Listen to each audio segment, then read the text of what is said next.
rien, et ça ne signifie rien. Objection Votre Europe, l'émission qui renvoie les idées reçues d'où elles viennent, avec Vincent Couronne. Chaque semaine, on vous propose d'analyser et de déconstruire les préjugés et les idées reçues sur l'Europe. Avec la participation de Tania Rachaud. Bonjour Tania, bonjour à tous. Bonjour Vincent, bonjour à tous. Cette émission est réalisée par Lucien Auriol et elle est coordonnée par Camille Bloomberg qui assure aussi les lectures. Cette émission est préparée avec l'aide de Victor Simon et Eban Valéis. Vous pouvez retrouver cet épisode et tous les autres sur le site internet des Surligneurs, celui d'Amicus et les plateformes de podcast. L'Europe. Nous anticipons des besoins de recapitalisation d'entreprises dans les semaines et mois à venir. Il y a différentes manières de procéder. Si c'est en proposant des actions de l'entreprise à la vente, pas de problème.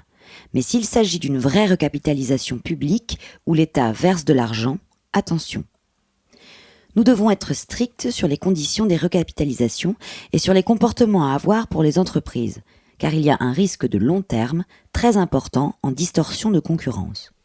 Vous venez d'entendre, lu par Camille, Margrethe Vestager, commissaire européenne à la concurrence, le 20 avril 2020. Alors quelle est l'idée reçue ici ? Eh bien, c'est l'idée selon laquelle l'Europe empêcherait de nationaliser des entreprises. Mais d'où vient cette légende européenne ?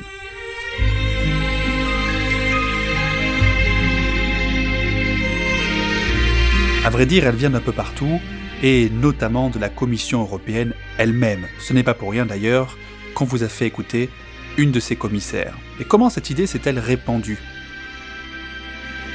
Souvent, il y a une confusion entre privatisation et ouverture à la concurrence. Privatisation qui est le contraire de nationalisation.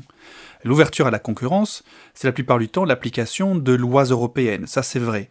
Et on en déduit que pour ouvrir à la concurrence, on va nécessairement privatiser, ce qui là pour le cas n'est pas du tout la même chose. Alors pourquoi est-ce que cette idée reçue plaît ? Eh bien tout simplement parce que cela permet à la majorité au pouvoir qui privatise de laisser ses opposants dire que c'est imposé par Bruxelles. Ça permet aussi à cette majorité de ne pas avoir à justifier pourquoi elle ne dépenserait pas des grandes sommes d'argent public pour sauver des emplois à une période où cet argent public fait cruellement défaut. Et alors est-ce que c'est vrai ou est-ce que c'est faux ? Eh bien, c'est faux. Tout simplement parce que, article du traité sur le fonctionnement de l'Union européenne à l'appui, l'Union européenne n'a que faire du régime de propriété des entreprises, qu'elles soient publiques ou privées. C'est le même droit qui s'y applique. Mais quand même, nationaliser parfois, c'est aider une entreprise. Et c'est là que les difficultés commencent, puisque par principe, les aides publiques aux entreprises sont interdites, sauf quelques exceptions. Et si on nationalisait les agences immobilières ? On pourrait même créer un service public national du logement. C'est vrai que le confinement nous a rappelé à quel point il fallait pouvoir être bien chez soi. Nationaliser les agences immobilières et créer ce service public du logement permettrait de mettre en avant le souci de rénovation énergétique des bâtiments. Il y a, c'est vrai, un besoin de s'assurer que les biens mis en vente respectent des critères environnementaux. Et puis, ça permettrait aussi de s'assurer que les biens mis en vente sont suffisamment isolés pour la santé des occupants. Si c'est pas une question d'intérêt général, qu'est-ce que c'est ? Puis il faut aussi vérifier que le prix de vente correspond à la politique sociale ou urbaine voulue par le politique, que l'accès à la location ou la propriété ne discrimine pas, respecte les règles, etc. Et puis, on paierait aussi les frais de dossier en fonction de nos revenus.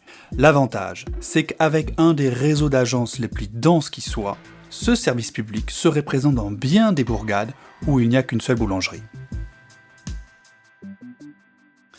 Alors, nationaliser, c'est aider une entreprise en difficulté, donc c'est une aide d'État. Or, ces aides sont très strictement encadrées par l'Union européenne. Déjà, qu'est-ce que c'est qu'une nationalisation ? C'est la prise de contrôle d'une entreprise par l'État, tout simplement. C'est-à-dire que l'État acquiert plus de 50% du capital. Alors il faut une loi, c'est la Constitution qui l'impose, et puis il faut surtout indemniser les propriétaires de l'entreprise. Et oui, parce que les propriétaires de l'entreprise, ils sont bien propriétaires. Et il se trouve qu'en France, la Déclaration des droits de l'homme et du citoyen de 1789 pose le droit de propriété comme étant un droit inviolable et sacré. Oui, en France, le droit de propriété a ce statut-là, et est nationalisé. C'est certes exproprier les propriétaires, les actionnaires, mais c'est aussi parfois aider l'entreprise.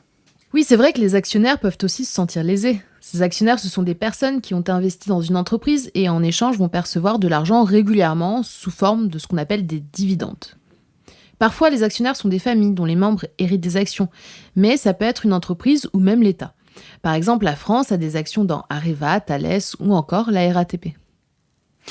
Alors on nationalise parce qu'on veut éviter qu'une entreprise ne fasse faillite, qu'elle parte à l'étranger, qu'elle soit vendue à la découpe ou qu'elle ne licencie.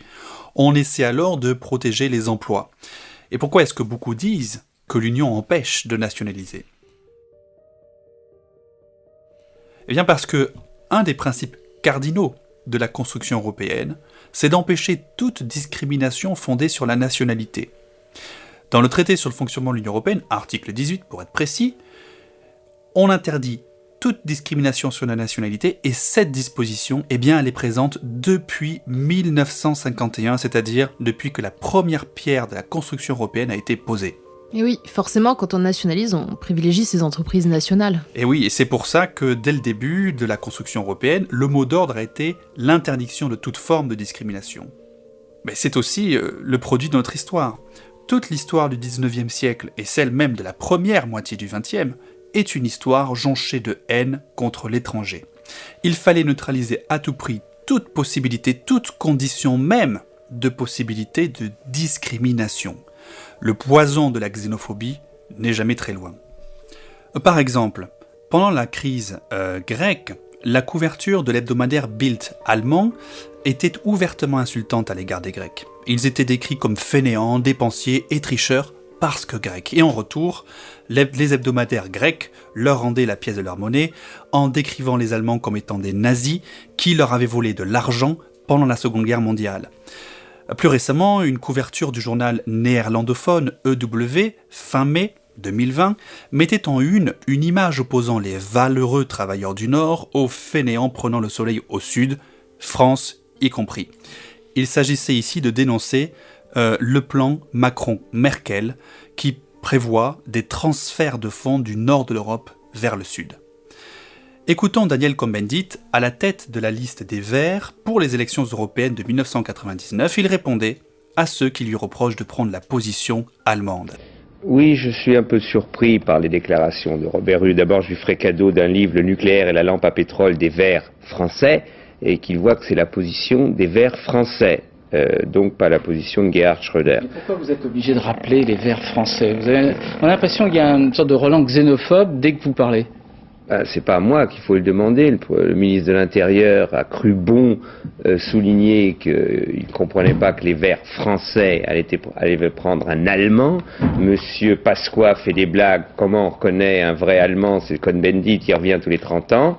Ce qu'il a oublié de dire, c'est que 30 ans avant, mes parents étaient venus d'Allemagne en tant qu'émigrés parce qu'ils allaient être arrêtés par le régime d'Hitler. Mais ça ne dérange personne. C'est pas là le débat. C'est vieux comme on joue sur une xénophobie. Alors, je veux répondre. Mais ça, vous n'êtes pas surpris. Il y a 30 ans, on disait le juif allemand, c'était ça aussi contre vous. C'est pas mon problème. C'est votre problème. C'est le problème de la société française. C'est le problème de la France de Pétain. Voilà qui est plutôt clair. Le problème, c'est que interdire toute discrimination, c'est aussi interdire qu'on favorise ses propres entreprises par rapport aux autres, ce qui reviendrait au même. Or, quand l'État nationalise, il préempte l'entreprise. Il dit à tous ceux qui pourraient être intéressés d'acheter en France et ailleurs en Europe, c'est moi qui prends, point. Et ça, c'est une aide d'État à l'entreprise. Or, les aides d'État sont très encadrées par le droit de l'Union européenne, on l'a déjà dit. Ouais, parce que quand l'État aide une entreprise, bien ça a des conséquences sur le marché de la concurrence qui devient injuste pour les entreprises qui ne bénéficient pas d'aide de leur côté. Oui, parce que lorsqu'on nationalise une entreprise française qui est au bord de la faillite, on tord les règles de la concurrence. Si l'entreprise était vouée à disparaître, c'est qu'elle n'était pas assez concurrentielle. Or, les règles de concurrence découlent elles aussi de cette interdiction de discriminer. On veut à tout prix éviter que les marchés redeviennent nationaux, il faut qu'ils s'interpénètrent de sorte que, liés par l'économie, les États européens ne puissent plus se faire la guerre. C'était en tout cas la philosophie de départ. L'État ne peut donc pas aider, sauf quand même quelques exceptions. Le cas des aides sociales ou à l'emploi sont évidemment autorisés. Les aides pour le développement régional, pour la culture et le patrimoine, les aides lors de catastrophes naturelles, etc., etc. En 2018, presque 20 milliards d'euros d'aides d'État ont été autorisés par la Commission européenne en France. Pour l'Allemagne, ça s'élève à 50 milliards d'euros. Et puis, il faut dire aussi que l'Union européenne n'a pas empêché les grandes nationalisations de 1982. Écoutons François Mitterrand lors d'une conférence de presse le 24 septembre 1981, défendant sa position sur les nationalisations. Plus d'un siècle et demi après le développement du capitalisme en France, avec les phénomènes d'accumulation et de concentration du capital, de la multinationalisation du capital dans le monde où nous sommes, tout cela me conduit à considérer comme juste et nécessaire qu'un certain nombre d'entreprises soient devenues des monopoles, soient tendantes au monopole, et fabriquant des produits nécessaires à la nation, soient, comme on dit, nationalisées, fassent corps avec la nation, qu'elles ne disposent pas d'un pouvoir économique et donc politique qui leur permette de prévaloir sur les décisions de l'intérêt général. Alors, dans les premières années Mitterrand, notamment en 1982, de grandes entreprises ont été nationalisées, des industries comme la Compagnie Générale d'Électricité, qui est devenue plus tard Alcatel, Saint-Gobain, Pechiney, Ron Poulenc, Thomson Brandt, Suez, etc. Mais aussi des banques, Paribas, CIC, la banque Rothschild. Tout cela montre que les nationalisations sont tout à fait possibles, y compris dans des secteurs très concurrentiels. Et à l'inverse, l'Union européenne n'impose pas plus les privatisations qu'elle n'interdirait les nationalisations. La Française des Jeux aurait très bien pu rester une entreprise publique.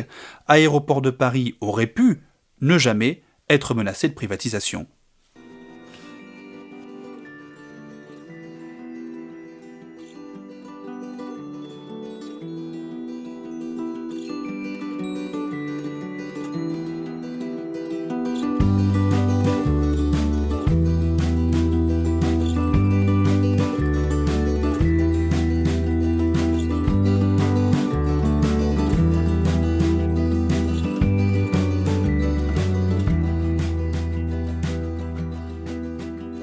One went out to the bus stop in Edinburgh. One went out in an English park. One went out in a nightclub when I was 15. Little lights in my heart.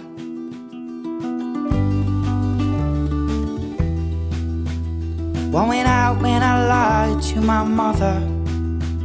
Said the cigarettes she found were not mine. One went out within me, now smoke like a chimney. It's getting dark in this heart of mine.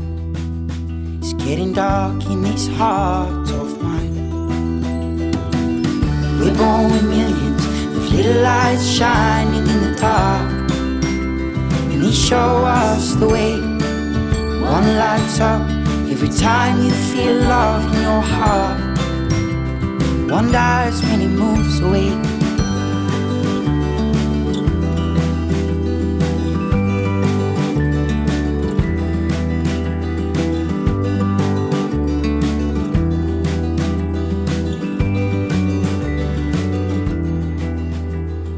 Ah, qu'il est apaisant ce morceau, surtout quand on traite d'un sujet aussi électrique que les nationalisations ou les privatisations. Nous venons d'écouter Passenger, All the Little Lights, et vous êtes toujours sur Amicus Radio.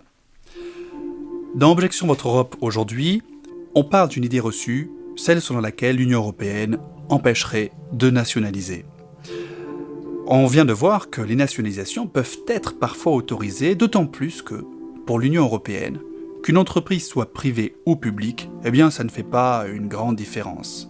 Tout simplement parce que la concurrence s'applique à toute entreprise parce que elle est une entreprise, qu'elle soit publique ou privée. Ça peut se comprendre aisément. Une entreprise qui reste à capitaux majoritairement privés peut malgré tout être plus ou moins contrôlée par l'État. Souvenons-nous par exemple en 2004 l'adoption de la loi Florange, cette loi qui donne des droits doubles de vote au conseil d'administration d'une entreprise pour toute action détenue depuis au moins 2 ans. Et cette loi, elle avait été adoptée à la suite des difficultés du site de Florange exploité par ArcelorMittal. Arnaud Montebourg en 2012 défend le soutien de l'État. Ces investissements ont pour le gouvernement une valeur stratégique, ainsi que pour les élus de Lorraine. Nous avons en plus exigé sur 5 années des investissements complémentaires de maintenance et de progrès. L'ensemble des montants que nous avons exigés s'élève à 150 millions. La Lorraine a déjà payé bien trop cher. Et la nation entière doit aujourd'hui mobiliser ses forces et faire peser de tout son poids pour que l'acier lorrain continue longtemps à vivre. Et puis, il y a aussi des secteurs très subventionnés, comme par exemple l'automobile, qui, à l'occasion de la crise sanitaire, s'est vu accorder des prêts extrêmement importants en mai 2020 pour sortir de la crise, mais des prêts conditionnés à un virage vers la voiture électrique. Et puis, on peut aussi citer le cas des relations interpersonnelles entre patrons et État, des intérêts qui peuvent parfois converger. En réalité, au-delà de l'entreprise nationalisée, c'est très difficile d'évaluer l'ampleur du contrôle de l'État sur une entreprise, même privée. Sauf peut-être par l'actionnariat, mais effectivement, on mesure quand même mal l'influence concrète de l'État. En tout cas, la France essaye d'être transparente là-dessus. Sur le site de l'Agence des participations de l'État, on peut compter 73 entreprises dans lesquelles la France est actionnaire. Pour la majorité, il s'agit d'entreprises liées au transport, les aéroports, les ports, mais il y a aussi le casino d'Aix-les-Bains et la Française des Jeux, des actions qui sont probablement plus hasardeuses. Oui, mais probablement rémunératrices. Alors donc, pour l'Union européenne, si on est une entreprise, alors vous respectez la concurrence, que vous soyez public ou privé. Sauf si vous êtes un service public. En effet, l'État peut sans problème subventionner les services publics, nationaliser une entreprise qui gère un service public non marchand, et même subventionner une entreprise privée qui gérerait un service public non marchand. Mais il y a des conflits. La Commission européenne demanderait la privatisation de 150 barrages hydroélectriques en France. Il faudrait les mettre en concurrence, sinon ça serait contraire aux droits de l'Union. En mars 2019, la Commission a même ouvert une procédure d'infraction contre la France, suscitant à cette époque de nombreuses réactions outrées. Sauf que la Commission n'a jamais demandé la privatisation de 150 des 400 barrages français. Après la Seconde Guerre mondiale, la plupart des barrages qui appartiennent à l'État ont été concédés à EDF, une entreprise publique, l'État en quelque sorte, mais les barrages appartiennent toujours à l'État qui, en les concédant à EDF, n'a transféré que leur gestion. Or, pour la plupart, le contrat de gestion arrive à échéance en ce moment, ou a parfois même été dépassé. Et à l'échéance, comme pour toute propriété dont l'État confie la gestion à un tiers, eh bien, il faut un appel d'offres. La Commission européenne ne demande ni plus ni moins que ces appels d'offres soient lancés afin que plusieurs candidats proposent leurs services, et cela d'ailleurs pourrait très bien être EDF, ou alors une entreprise privée. Mais quoi qu'il arrive, ça ne changera pas grand-chose. L'État reste propriétaire et l'entreprise qui gérera le barrage, qu'elle soit publique ou privée, respectera les mêmes règles imposées par l'État jusqu'à ce jour. À aucun moment, la Commission européenne n'a demandé la privatisation d'une entreprise publique. Et plus étonnant encore, si les appels d'offres doivent avoir lieu, c'est parce qu'en 2004, la France a modifié le statut d'EDF. Elle l'a fait passer d'établissement public à société anonyme, toujours publique. EDF n'a pas été privatisé, mais son statut juridique a été modifié à l'initiative exclusive de la France. Or, si EDF était resté un établissement public, cette mise en concurrence n'aurait pas été nécessaire. Mais pour l'heure, il est temps de passer à la chronique et les droits de l'homme bordel de Tania. Alors Tania, aujourd'hui vous allez nous parler d'une autre forme de nationalisation, celle du marché de quotas de gaz à effet de serre.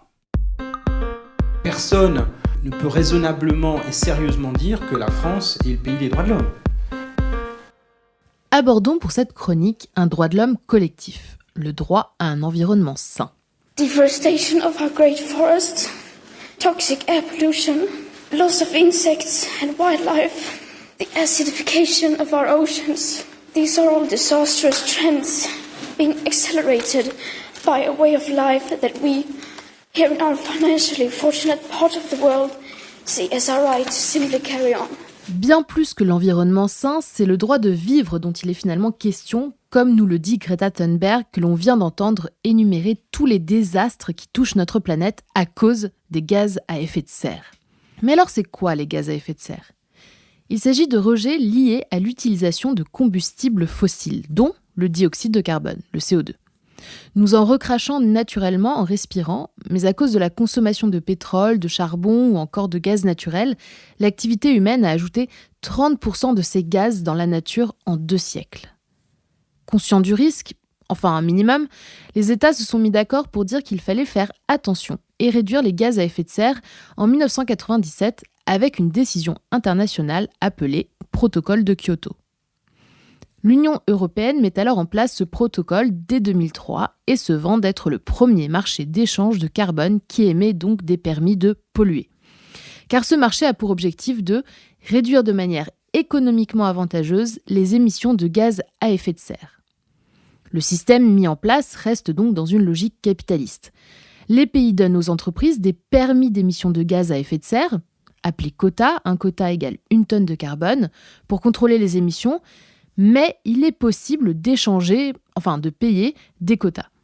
Une entreprise qui produit donc moins de carbone que les quotas qu'elle a reçus peut les vendre ou les conserver pour l'année suivante si elle doit alors polluer davantage.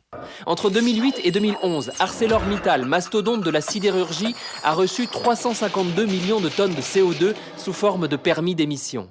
Mais ces permis se basent sur une estimation de la production à venir de l'entreprise. Entre-temps, la crise est passée par là. ArcelorMittal a réduit son activité et n'a émis que 228 millions de tonnes de CO2. Reste un joli pactole de 128 millions de tonnes dans la balance carbone de l'entreprise. En 2010 et 2011, ArcelorMittal en a revendu une partie, récupérant 211 millions d'euros. Être l'un des plus gros émetteurs de CO2 en France, ça rapporte. Cet exemple proposé par l'émission d'actualité DataGull souligne le paradoxe de cette logique de marché posée sur les émissions de gaz à effet de serre et donc finalement sur notre futur et notre environnement sain. Le système a donc rencontré plusieurs problèmes qui sont toutefois en voie de changement. D'abord, pendant un temps, il y a eu une surallocation de quotas. Il était facile de pouvoir émettre des gaz à effet de serre puisqu'il y avait plus de quotas que nécessaire et donc facile de se faire de l'argent grâce au gaz. La correction se fait depuis 2015 par un retrait des quotas du marché lorsqu'il y a un surplus trop important. Ensuite, le prix du taux de carbone doit être dissuasif pour que les entreprises soient en difficulté si elles doivent payer plus. Pendant longtemps, il a été à un niveau très bas de 3 € environ. Le prix fluctue, mais en 2019, il a coûté aux entreprises 25 € par tonne de carbone émise qu'elles doivent donc payer si elles dépassent leur allocation initiale. Même si c'est bizarre d'appeler le futur de notre planète un marché avec des permis de polluer, peut-être que la sanction financière peut jouer en faveur de notre environnement. En plus du prix du carbone, si une entreprise n'est pas en mesure de justifier des quotas pour toutes ses émissions d'une année, elle risque une amende de 100 € par tonne de carbone émise. Merci Tania, on voit que ça n'est pas très évident de faire respecter le droit que nous avons tous de vivre dans un environnement sain. Merci à tous de nous avoir écoutés. Objection Votre Europe, c'est terminé pour aujourd'hui. Rendez-vous au prochain épisode sur le site d'Amicus Radio et des Surligneurs. Toutes les références et les extraits sonores sont à retrouver sur la page de l'émission, sur le site d'Amicus Radio. Suivez-nous aussi pour l'actu sur nos réseaux sociaux. À bientôt!